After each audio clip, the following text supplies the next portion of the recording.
ಅಬು ನ್ಯೂಸ್ಗೆ ಸ್ವಾಗತ. ನಾನು ಜಹೀರ್. ನಮ್ಮ ನಡೆ ಸತ್ಯದ ಕಡೆ. ಇದು ಕೇವಲ ಒಂದು ಗ್ಲಾಸ್ ನೀರಲ್ಲ, ಮನುಷ್ಯತ್ವದ ಪಾಠ. ಹೌದು ವೀಕ್ಷಕರೇ, ಸಾರ್ವಜನಿಕವಾಗಿ ಕಾರ್ಯಕ್ರಮದ ವೇದಿಕೆಯಲ್ಲಿ ದಲಿತ ನಾಯಕರೊಬ್ಬರು ಕುಡಿದು ಬಿಟ್ಟಿದ್ದ ಅರ್ಧ ಗ್ಲಾಸ್ ನೀರನ್ನು ಖ್ಯಾತ ಇಸ್ಲಾಮಿ ವಿದ್ವಾಂಸ ಮೌಲಾನಾ ಸಜ್ಜಾದ್ ನೋಮಾನಿ ಅವರು ಯಾವುದೇ ಹಿಂಜರಿಕೆ ಇಲ್ಲದೆ ಕುಡಿದರು. ಈ ಒಂದು ಘಟನೆ ಇಸ್ಲಾಂ ಯಾವ ಸಂದೇಶವನ್ನು ಜಗತ್ತಿಗೆ ಬೋಧಿಸುತ್ತದೆ ಎಂಬುದರ ಜೀವಂತ ಉದಾಹರಣೆಯಾಗಿದೆ. ಮನುಷ್ಯರನ್ನು ಮನುಷ್ಯರಂತೆ ಕಾಣುವುದು, ಜಾತಿ, ವರ್ಗ, ಧರ್ಮ ಎಂಬ ಗೋಡೆಗಳನ್ನು ಮೀರಿಸುವ, ಎಲ್ಲರೂ ಒಂದೇ ರಕ್ತ, ಒಂದೇ ಮಾನವ ಕುಲ ಎಂಬ ಸಂದೇಶವನ್ನು ಸಾರುವ ಸಹೋದರತೆಯ ಪಾಠವಿದು. ನಾವೆಲ್ಲರೂ ಹೇಳುವ ಮಾನವ ಸಮಾನತೆ ಎಂಬ ಪದಕ್ಕೆ ನೈಜ ಅರ್ಥ ನೀಡಿದ ಘಟನೆ ಇದು. ಇದು ಕೇವಲ ಒಂದು ಗ್ಲಾಸ್ ನೀರಲ್ಲ, ಮನುಷ್ಯತ್ವದ ಪಾಠವಿದು. अभी मैं इनसे ये कहूंगा कि आधा गिलास पानी पिए. अभी अभी अभी पीजिए और आधा गिलास पानी पी के छोड़ दीजिएगा, पूरा नहीं पीजिएगा.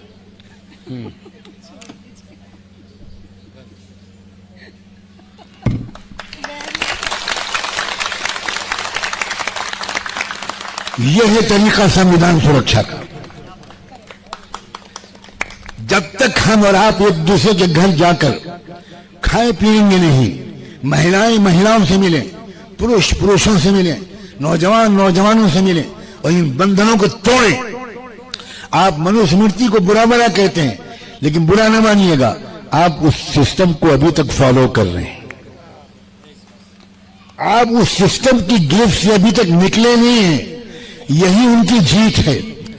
अगर हम और आप इसमें कामयाब हो गए, इससे बढ़कर कोई पॉलिटिकल मूवमेंट नहीं है. आज मैं ऐलान करता हूं, कल हमारे यहां इंस्टीट्यूशन में एक एकेडमिक एजुकेशनल प्रोग्राम है. परसों मैं जाऊंगा सुमित के घर, एडवोकेट सुमित के घर. कहां है सुमित? बैठो, तुम्हारे घर जाऊंगा. आधी कप चाय तुम पियोगे, फिर मैं पीऊंगा उसी कप में से. और उसी दिन मैं एडवोकेट क्रांति के मैडम के घर जाऊंगा और चाय पियोगी और उसमें से मेरी वाइफ भी चाय पिएगी, मैं भी पीऊंगा. मैं पूरी फैमिली के साथ तुम्हारे घर आऊंगा. ठीक है? ये रिश्ते बनाओ दोस्तों. इसमें हिस्ट्री में नाम लिखा जाएगा नेहरू का. हिस्ट्री में बताया कि भारत की व्यवस्था को, आपस के बंधनों और भेदभावों को, देखो दिलों हमारे कितने साफ हैं. मुझे आपके से किसी के चेहरे पर कोई बनावट नजर नहीं आ रही. ये तालियां बनावटी नहीं है. बनावटी तालियां वहां होती हैं जहां 500 रुपए देकर बुलाया जाता है और फिर भी कुर्सियां खाली रहती हैं. समझे? अब भाई उनसे हाथ जोड़ के कह दो कि भारत का पीछा छोड़ दो. तुम अपने बेस्ट फ्रेंड ट्रंप के पास चले जाओ. अब तो ट्रंप भी तुमको बुला बुला कह रहा है. अब तो भारत का इतना अपमान हो रहा है, कभी देश में आज तक सोचा भी नहीं गया था कि कोई अमेरिकी प्रेसिडेंट हमारे प्रधानमंत्री का इतना अपमान करेगा.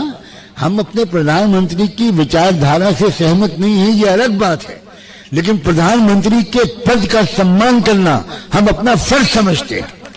हम किसी मुल्क के लीडर को इजाजत नहीं देंगे, न पाकिस्तान के आर्मी चीफ को, न पाकिस्तान के प्राइम मिनिस्टर को, न अमेरिका के प्रेसिडेंट को, न रशिया के पुतिन को, न सऊदी अरेबिया के किंग को.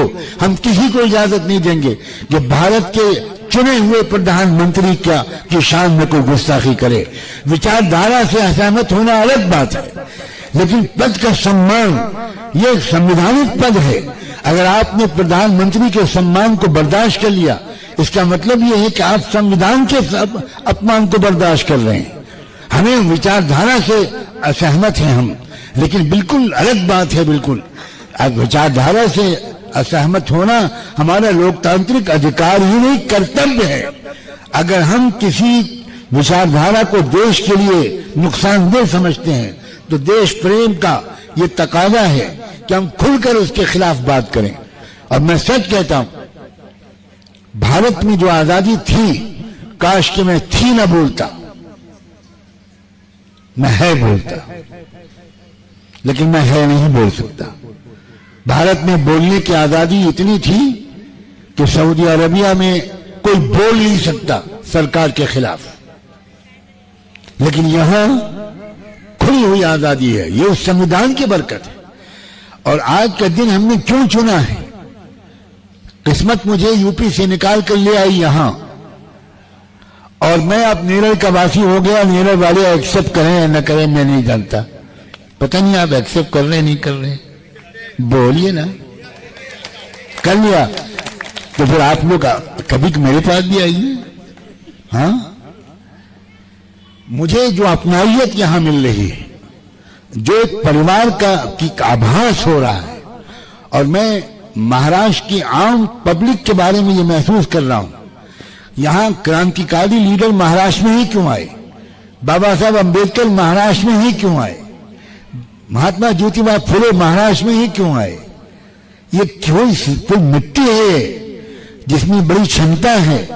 अगर यहां की मिट्टी को सही खाद पानी मिले तो यहां से जबरदस्त शिवाजी महाराज, छत्रपति शिवाजी महाराज, शाहू जी महाराज, कैसे कैसे शाहू जी महाराज वो शख्स थे जिन्होंने कुरान का मराठी जबान में अनुवाद करने के लिए उस जमाने में 25,000 रुपया दिया था। ये थे शाहू जी महाराज।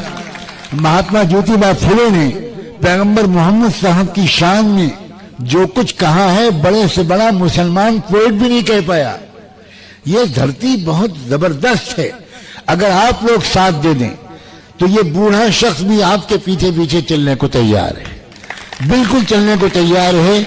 मैं महिलाओं का जो इधर बैठी हैं या सामने बैठी हैं या जिनको बैठने की भी जगह नहीं मिली, उनका बहुत आभार व्यक्त करते हुए, और खास तौर पर क्रांति मैडम का और ये नौजवान सुमित एडवोकेट का मैं बहुत धन्यवाद करता हूं, जिन्होंने ये मौका मुझे फराहम किया और मैं अपना दर्द दिल आपके सामने रख सका। मैं इससे ज्यादा लंबी बात नहीं करना चाहता। आखिर में समापन कोई न कोई करेगा और हम चाहते हैं कि टाइम लिमिट के अंदर ये प्रोग्राम खत्म हो। नेरल पुलिस स्टेशन के जो ऑफिसर्स हैं, मैं उनका भी बहुत शुक्रिया अदा करता हूं कि उन्होंने खुले दिल के साथ इस प्रोग्राम का परमिशन दिया। कहा कि बिल्कुल नोमानी साहब अगर आ रहे हैं तो हमें कोई भी आपत्ति नहीं है, हम उनको अच्छी तरह जानते हैं। मेरी जिंदगी का एक एक मिनट, एक एक लम्हा इंसानियत की खिदमत के लिए समर्पित है। मेरी जिंदगी का कोई मकसद नहीं है और मैं इन सब साथियों के साथ बैठकर अपने को सम्मानित महसूस कर रहा हूं। आज जो मेरी गुफ्तगू हुई गीता मैडम से भी, आज जो गुफ्तगू हुई सतीश साहब से भी, तो मैं ये महसूस करता हूं कि बिहार से अगर अंधेरे की शुरुआत हुई है तो बिहार ही से रोशनी की भी शुरुआत होगी। हम इसको ज्यादा दूर नहीं समझते। ये एक चौंकाने वाली चीजें हैं दूसरों के नजदीक, लेकिन जन आंदोलन के सामने न ईवीएम ठहरेगी, न चुनाव आयोग ठहरेगा, न कोई ठहरेगा। जन आंदोलन में हमें और आपको हिम्मत के साथ आगे बढ़ना होगा। एक बार आप सब आयोजकों का, आने वालों का, आने वालियों का बहुत बहुत शुक्रिया। जितने लोगों ने भी साथ दिया, कोऑपरेट किया, वेल विशेस भेजी, उन सब का भी बहुत बहुत शुक्रिया।